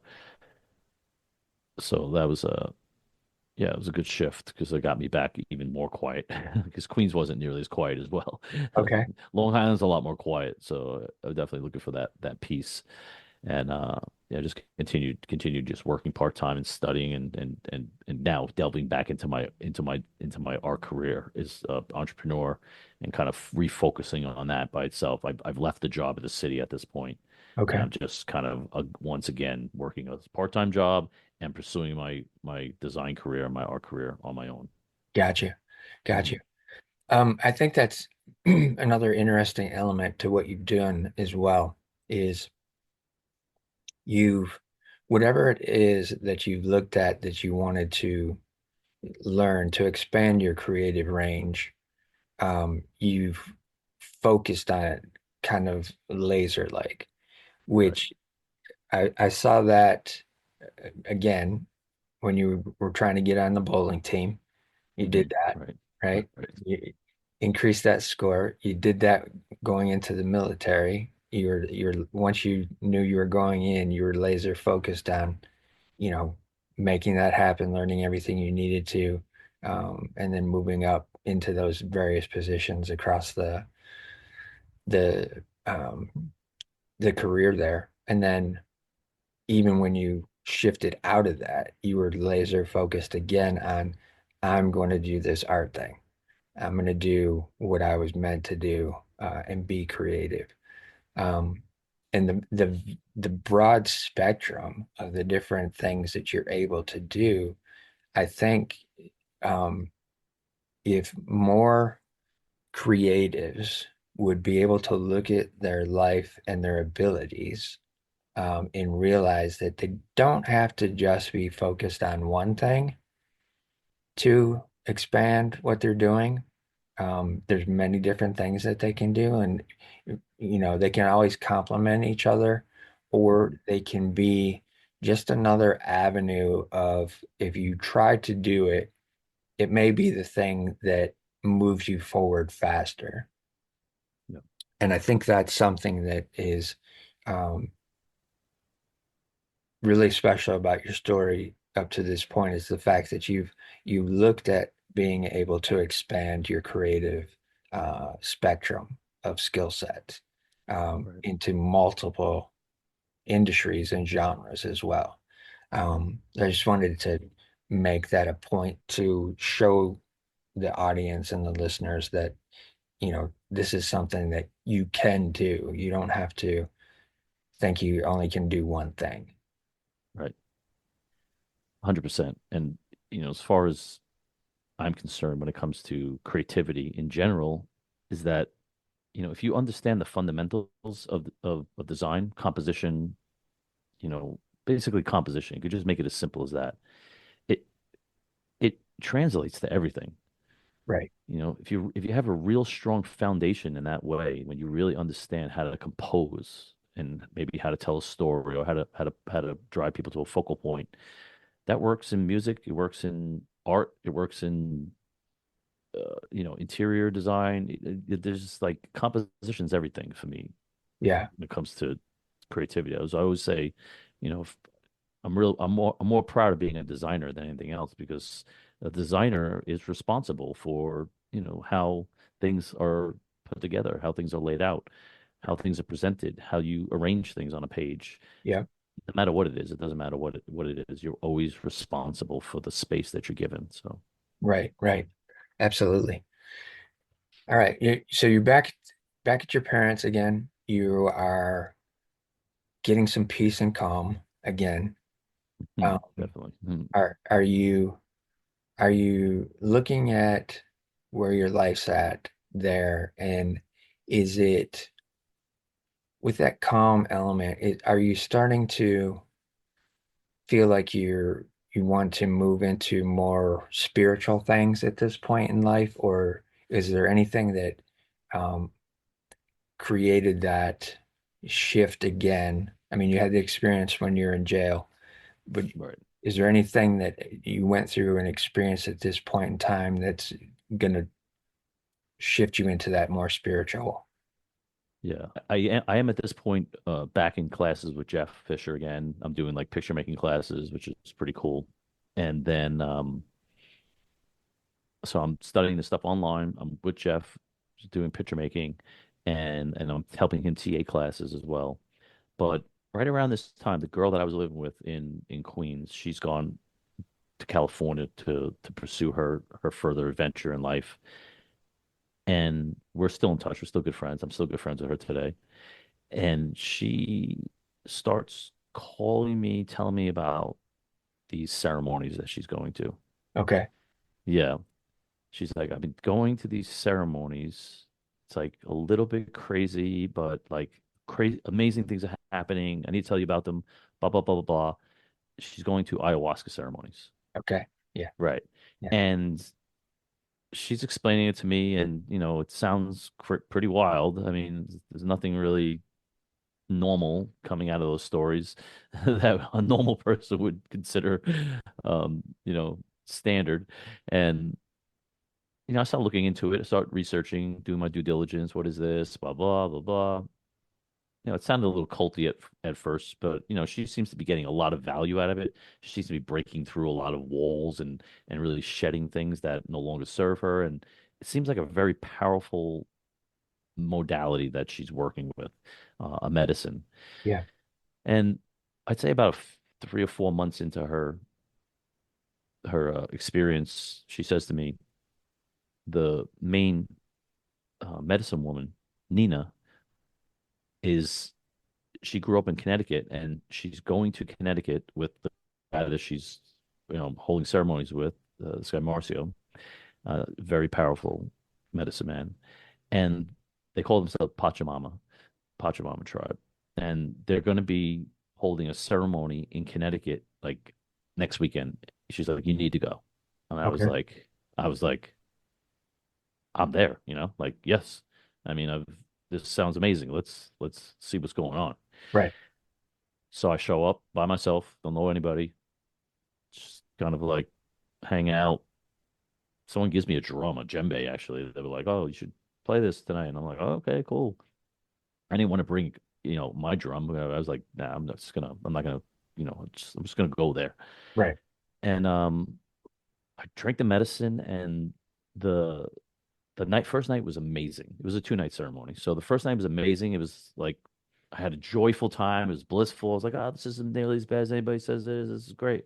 I have a great time playing the drum, like really having fun. People are enjoying my drum playing and all this stuff. And the medicine says to me, the very clear message is like, you need to shine a light. Mm. That's what she tells me. Wow. That's what the medicine tells me. You need to shine a light. And I was like, what does that mean? And very quickly, I realized that she meant that I needed to one shine a light on this spiritual journey that I've been on, Hmm. all these crazy occurrences that have been happening in my life that have been guiding me by following the wisdom and the whisperings of my soul. Um, and that was pretty much what I got out of it for the moment. So I was like, okay, well, let me start making art that relates to my connection to this crazy spiritual path that I'm on. And this the second night of ceremony wasn't wasn't so um So peaceful. blissful. Oh my God. Oh, have you done ayahuasca? I have not. Okay. I've Um, studied a little bit about it though, all so I'm right. familiar with So what I, you're I did the talking about. combo medicine the next morning after the first ceremony, which is the frog medicine, the Amazonian tree frog. They put the medicine on. They burn like holes in your arm, and then they Okay.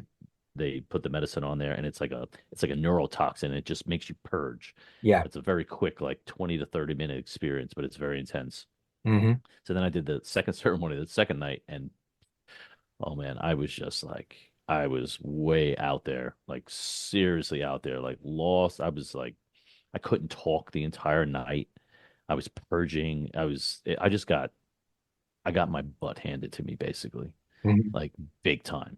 I Yeah. got really like, like witnessing my death type of experience. Yeah. Yeah. And I don't know, the next day after that, I was just so like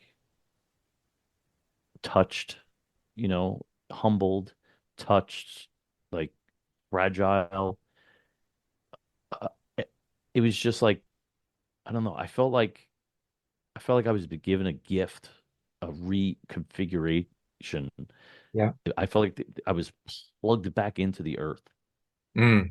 Yeah. whereas I was living separately and above and trying to control things, and I was finally like plugged back into the planet, and I was like given a support system that was like, we're here for you, you know, that you're back with us now Yes. in that sense. Yes. And that started what still continues today to be a relationship that I have with that community. I'm actually art director for Nina's company called the New Earth Movement. Her vision for the future of humanity, and that a very powerful group of people that she is creating programs for and stuff. And then also my other community that I'm a part of in Connecticut, the Church of Our Ancestors, where I still play music for the ceremonies. But I started basically drinking ayahuasca like every few months, going up there and just working with the medicine. I've been drinking medicine for like, I don't know, like 10, 11 years at this point in time. Oh, wow. Yeah. Wow. I'm like very, very deeply involved. And I even I have a whole album that I published, out there with all this spiritual music about my journeys with ayahuasca and stuff. And yeah. Well, very interesting. So yeah, so this was a big time reconfiguration. It was the beginnings of me getting out of this grip of addiction. At one point in time, I was actually thrown back into addiction by the medicine. Okay. The medicine basically told me like, clearly you're not over this, Mm. so you need to go do it more, and let's see how it works, for you this time. Okay. And I was able to like get a bunch of, ecstasy and really just kind of go for it. And yeah, at the end of that experience, I basically it was like a sever. It was like a final severing. Like I had just come off like a kind of like a binge on stuff, and Gotcha. I was at work at this bartending job that I was doing, and I was trying to run up the stairs, and like my body short circuited, and it was Uh-huh. like, no, I don't work anymore. Sorry, you're done.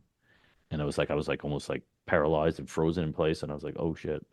Um, and then of course my body worked again, but there was like the medicine was still speaking to me, and it was saying to me like, if you continue further on this, you might not come back.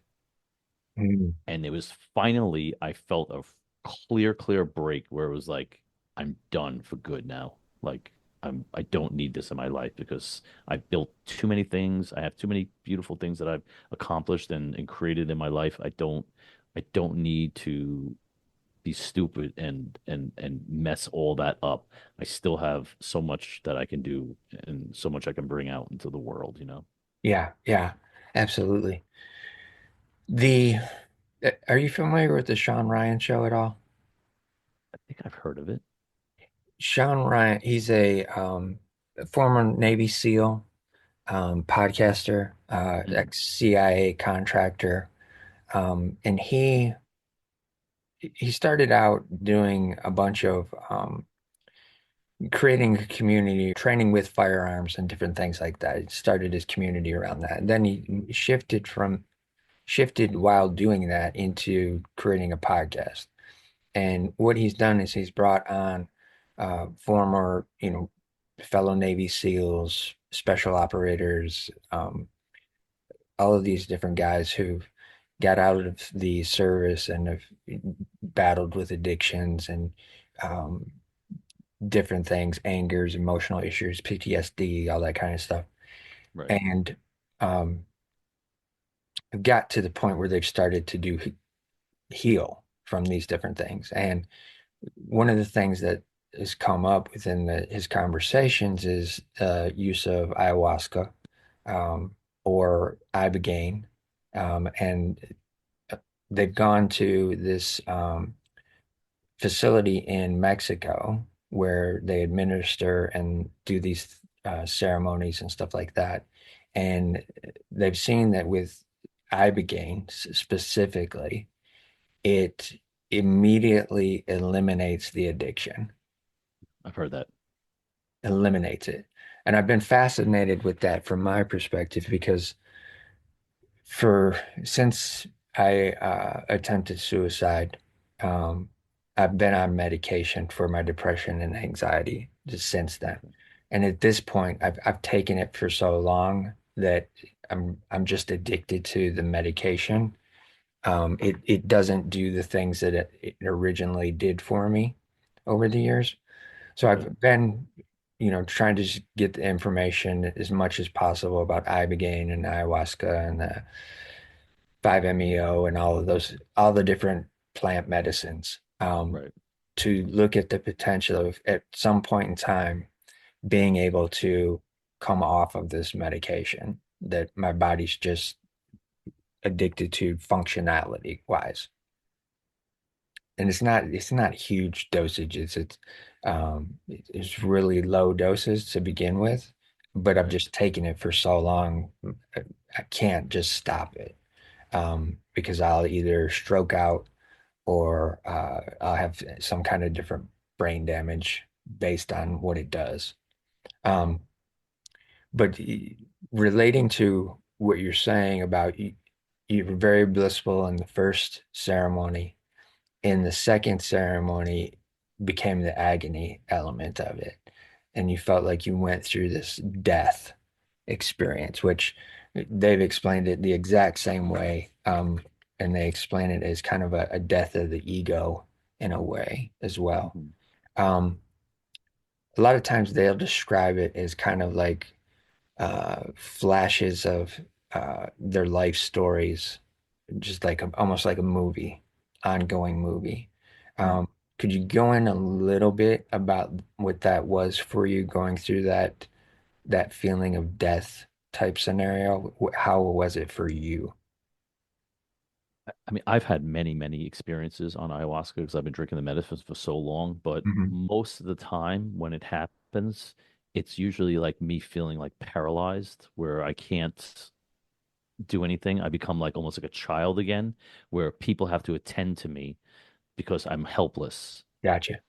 Yeah. But it's interesting, sometimes you need to just be held and just not allowed to do anything so the medicine can work on you and do what it needs to do sometimes on subconscious levels or physiological levels, whatever it is that it needs to eliminate from your psyche, your body, your you know residual memories.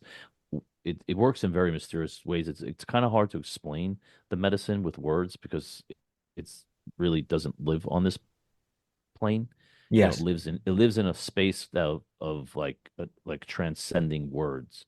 And Yes. so like any words that I say about the medicine are just like sort of like a child's way of trying to explain something that can't be explained. Right. Right. I'm with you. I'm with you. Yeah. Right on. Yeah. It's um yeah, I am having a hard time with myself now trying to think of a word to convey what to say about it. It's another realm of consciousness that you're able to experience through that plant medicine. Yeah. Um, you said you've been working with it for quite a few years now. Is How has that uh, transitioned you within your creative career? You said you did some music with it, but how has it progressed with your creative career? It's progressed to the point where I've kind of moved into a very specific series that I'm working on. Okay. I have an Elder Stone series of these stones that are monolithic, but um, alive with with the consciousness of a wise elder. Okay. So the stones have a soul, which is a normal concept or way of seeing the world through the ideas of animism or any most native cultures have, see a soul within all things. Yeah. But, I've done a lot of sweat lodges, like Native American sweat lodges. They have a sweat lodge up where the people that I work with in Connecticut, and when they put the stones in the fire and then they bring the stones in, and usually I'll often be the person that catches the stones with the deer antlers and takes them from the firekeeper and puts them in the center of the lodge, and Yeah. those stones are glowing. So, and then we put the herbs on the stones and let the herbs kind of like go in and help the people. But they call them the grandmas and the grandpas. Yeah. They are the elders, Yeah. the stone people. And then I have a very particular relationship with stone anyway, because I just love the Southwest desert and I feel very humbled and spiritual when I'm out in those environments. So my name actually means rock. Peter means rock. Mm. So I feel like basically through that work now, that evolution of the work that I do and the message that I'm putting out there, it's become very refined and clear that my work is about opening up to the unknown, the journey that we have in life, our spiritual journey, and realizing that there are wise beings in everything. I've had trees tell me, information. I've had rocks speak to me Mm. and download me information. Mm. Um, these things are very powerful, and just the idea of a blossoming consciousness, a revolution of consciousness on the planet, I think is something that I'm trying to portray in my work. So through all this work, basically what it's done is it's led me into a place where I understand my story more.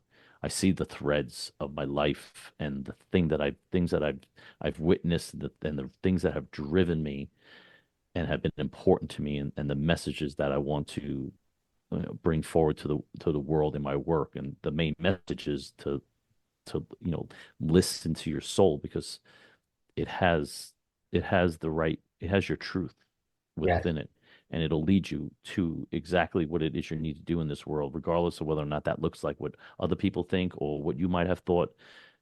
It's a roundabout way sometimes, but it always leads you into the right places. And yeah, it's an important message, I believe, that I've been given, and that I've luckily been able to stay clearly aligned with my whole life. Yeah. That, that's beautiful. Beautifully said. Um, and there's a lot of power in that. Um, the the connection to the earth, if people were able to understand that a little bit better, um, I think the world would be a little bit more of a peaceful place. Um, if we could get back to some of the understanding of the Native American culture that the earth is part of our community. Um, it's part of what um, enhances our lives. Um, then we might see a whole lot of different changes take place that would be very profound. Absolutely. Do you do you feel at any point that the medicine will say to you, you don't need me anymore? You've had enough, you know enough. It could. However, I've kind of transitioned from someone who sits in a ceremony and takes the medicine to a person that takes more of a serving dose and then just plays the music for the ceremonies. So Okay. I'm more in a helping or role Facilitator. now. Yeah, I'm more of a facilitator now. Okay. So I'm being called to serve in that way and to play I play the live music for the ceremonies that guides people on their journey. Got you. So I work with the medicine in a different way now, more of a service role rather Okay. than someone that needs to, unravel the things that, because I'm really good about taking what the medicine says to me and the guidance that it's given me and implementing that in my life and in my work so that I don't have to keep going back to be, reminded of what the truth was. Right. I'm literally following the advice and doing the work that I'm supposed to be doing according to the messages and the download information that I've been given over the years. Right. Right. That's interesting that you say it that way because again, I'm drawing lines back to your whole life story of those people that have come into play for you that have given you specific information and you're like, okay, boom, here I go. I'm just going to do this. Follow through on it, do exactly what needs to be done. Um, that's very cool. Very cool. With with your artistic career at this point, do you still have odd side jobs here and there? Or are you full on just doing your own thing and putting your own works out there? Right. Um, Yeah, I still have a part-time job where I, make like cash on the side type of thing. okay. And I I think the main reason I have that at this point is because I I was a designer for a while and just doing design work for people, but I made the choice to transition over to my fine art career and to bring that more into the forefront. And anytime you transition out of something that's making you money to something that will potentially make you money one day, Yeah, it's it's an easy thing for me to just like go grab a bartending job or whatever it is, anything that I can do part time to sure. make sure that the cash flow remains consistent enough that I'm not feeling as much stress from the roller coaster of trying to establish myself in a new space. And and with that new fine art career, I've also opened up more of a teaching platform as well. I have an online membership program for creatives to help them kind of move on their journey as well. So between the two things, I'm kind of like building a new base of my reality as far as art's concerned. And I think once I'm able to really establish the two things, I think that I probably won't need the side job anymore. Hmm. It's almost feels bad. Oh, feels sad to want to give up a side job because I do enjoy, having that, sense of like hanging out with people and just doing like a job that's really not stressing me out. And I'm Right. just like, oh, okay, we're hanging out, hey, have some coffee, do this, you know what I mean? Yeah, Like, for sure. it's like, there's something cool about that as well that I kind of like, that I'll have to probably wean myself away from that, but I think I'm going to be busy enough that I don't really, I'm not going to have time for that anyway. So I'm Right. just going to have to, I'll be focused on my students and I'll be focusing on the work that I'm creating for, say galleries and things like that. So, Got you. Got you.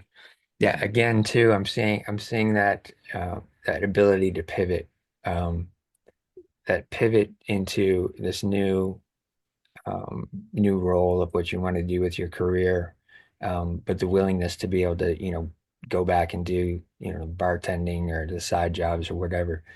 You see that as not uh, a downward movement, but just a lateral movement to be able Yeah, to make you rise again, so to absolutely. speak. Can you talk about your community that you're building? I don't know that I know about that.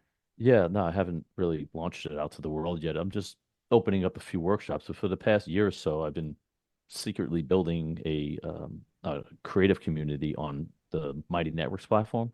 Okay, yeah, So yeah, I, it's called the Born Creative membership. So it's a monthly membership, right. and inside that membership, I have a couple of three different threads. One thread for inspiration, where I can kind of like feed into the community and give like mini lessons on things that are inspiring me, or they can post things that are inspirational to them as well, and we could talk about it and kind of unpack those things.